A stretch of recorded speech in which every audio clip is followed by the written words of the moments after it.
Today, we are going to be looking at how to beat a full court press. Now, the full court press is an interesting thing. It changes the game a lot. It speeds up the game, and it's something that's used a lot in youth basketball. Whether you're starting off at a younger age, especially at the AAU level, middle school, high school, the full court press is used a lot in youth basketball. So, what we're going to look at today is a press break that is typically used against man-to-man defenses. So we're going to be looking at a great press break, my favorite press break, on how to beat a man-to-man press. So the good thing about this press break, in my opinion, is that it has a lot of different options, right? It has the option to just get the ball in bounds. It also has the option to lob the ball down the floor for a wide open layup. Right. So there are lots of screens being set. There are, a few different ways you can go about things. We'll go into that in a minute. But overall, this is my favorite press break as it has multiple different options. Okay, so for this first option here, this is personally my favorite press break. There's a few reasons why. Number one, I like the fact that it is simple enough that you can use it for all age groups. So this is something that you could use with your beginner teams who are first learning a man-to-man press break, how to beat a press. They're just getting their first experience with that. Or you could use this with your high school teams, your older AAU teams. There's just multiple options within this press break. And that's what I like about it. It's pretty diverse, but it's also complicated enough that it, results in a few easy baskets for your team potentially, or just gets the ball in play. So let's take a look at it. So for this one, we are going to start in a line. We're going to bring all of our players down the floor near the inbounder. So the reason I like doing this, especially with a man-to-man press, is because, and again, this will work a lot better with a man-to-man press. You'll see why in a minute. But the reason I love bringing all four of my players down toward the inbounder when I'm dealing with a man-to-man press is because it brings down those defenders as well, right? It gets the defenders away from the basket that we're trying to score on and brings them all down to the back court. So then as soon as one of our players beats this press, you basically have no defense remaining. You have no more help that can come in to stop you. You basically have a wide open lane to the basket. So for me, a lot of my press breaks that I use when I'm trying to beat a man-to-man press involves bringing everybody into the backcourt. Now, for the longest time, as a coach, I was always against that. But, from running plays like this, I realized there are a lot of opportunities here to get a fast break, wide open layup once one of your players, gets past the defender, because there's going to be, like I said, no help there to stop them. So for this one, we're lining up all, like I said, in a row of four close to the inbounder in the backcourt. We're not touching the front court right now. We're staying in the backcourt. Okay, so the first thing that we're going to do here is we're going to look to get the ball in here to number one. That's going to be our first option. Now, what number one's going to do? Number one's not actually going to try to get the ball, close to the ball and maybe play a standard point guard role. What number one in this situation is going to do is actually try to get a wide open layup. So we're going to have number one cut into about right here.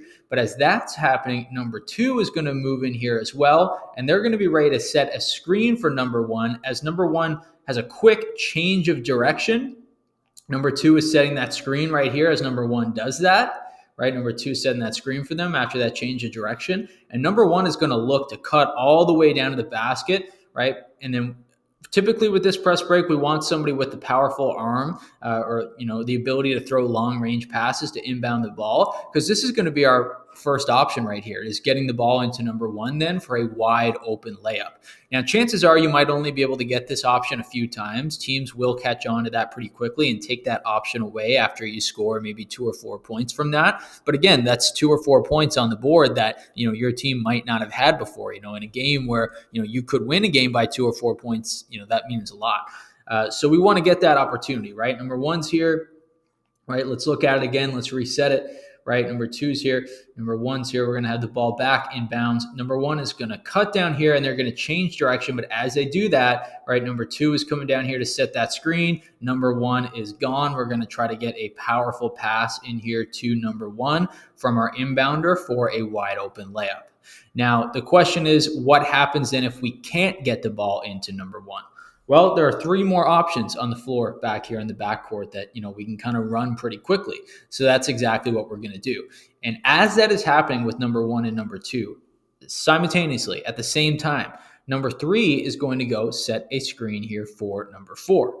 Now, how you want number four to come off that screen, if you want it to be set up here or down here, that's kind of up to you as a coach, what you want to do. I typically have them come set the screen this way. So number four would cut down here toward the ball.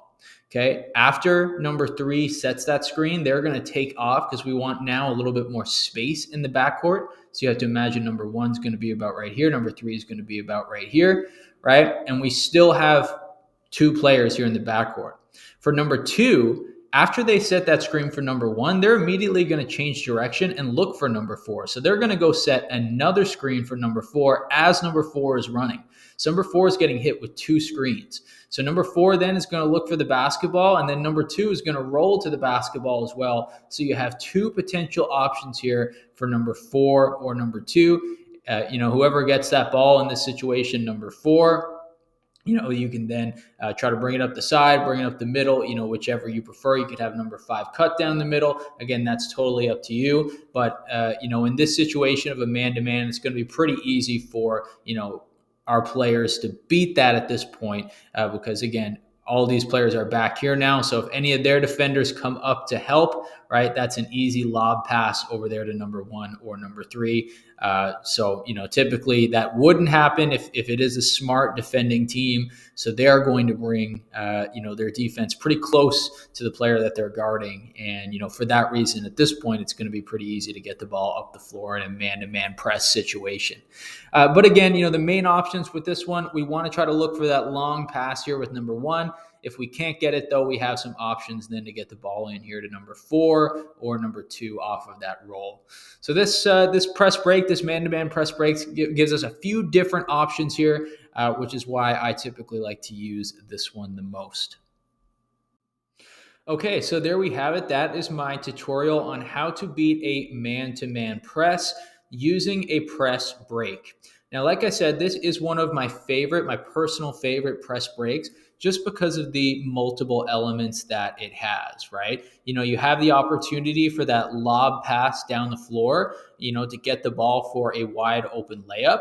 But you also have the opportunity to run, kind of your standard man-to-man press break in the backcourt, with your screens or your splits or whatever you may choose to do back there to get the ball to your point guard and kind of, like I said, run your standard man-to-man press break. So there are a few different options that you can do in here, which is why I personally love this one because of the flexibility, right? Personally from running this, I will say that, that first option of that lob pass does usually, the other team does figure that out pretty quickly after maybe, 1 to 3 times of running this.